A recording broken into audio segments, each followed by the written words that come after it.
बंगाल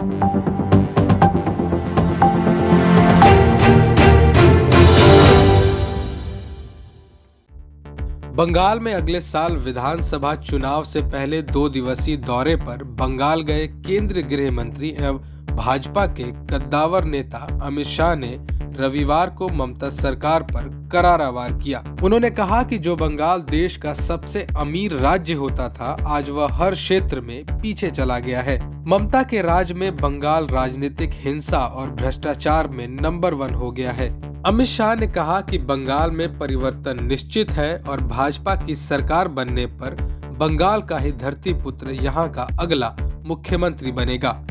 शाह ने कहा कि हम हिंसा का जवाब लोकतांत्रिक तरीके से देंगे और आने वाले चुनाव में इस सरकार को हरा कर दिखाएंगे।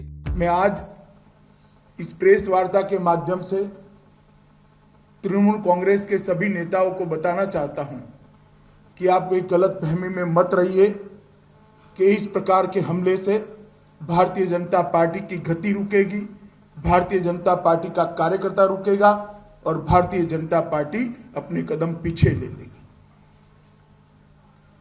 जितना इस प्रकार की हिंसा का वातावरण बनाएंगे, भारतीय जनता पार्टी और मजबूती के साथ बंगाल के अंदर अपने आप को मजबूत करने के लिए परिश्रम करेगी।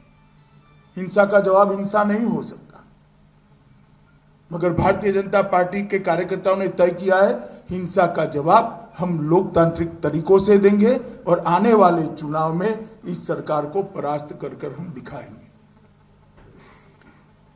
मित्रों, मेरे लिए चिंता का विषय यह भी है कि हमला होने के बाद जो प्रतिक्रिया आनी चाहिए थी राज्य की मुखिया की ओर से, वो प्रतिक्रिया भी नहीं आई। संशोधित नागरिकता कानून लागू करने को लेकर पूछे गए सवाल पर अमित शाह ने कहा कि अभी इसके सिर्फ नियम बनने बाकी रह गए हैं। शाह ने कहा कि पश्चिम बंगाल के लोग अब बदलाव चाहते हैं। शाह ने बंगाल में भाजपा अध्यक्ष जेपी नड्डा के काफिले पर हुए हमले की भी कड़ी निंदा की और इसके लिए तृणमूल सरकार को जिम्मेदार ठहराया। राजनीतिक हिंसा चरम सीमा पर है। 300 से ज्यादा भारतीय जनता पार्टी के कार्यकर्ताओं की हत्या कर दी है और उसकी जांच में तनिक भर भी 1 इंच भी प्रोग्रेस कहीं पर दिखाई नहीं पड़ता है। मोदी जी ने गरीबों के लिए खाना भेजा कोरोना के काल में 9 महीने तक, उसके पूरे की पूरी बोरियां गायब हो गई, गरीब भूखा रहा। इसकी जिम्मेदारी किसकी है? क्या सत्ता में है उनकी नहीं है? क्यों भागा जा रहा है सीएजी के ऑर्डर से? इसलिए भागा जा रहा है कि भ्रष्टाचार हुआ है। भ्रष्टाचार की जानकारी भी है जो सत्ता में है, मगर अपनों ने किया है तो उस पर बोलने के लिए कुछ है नहीं।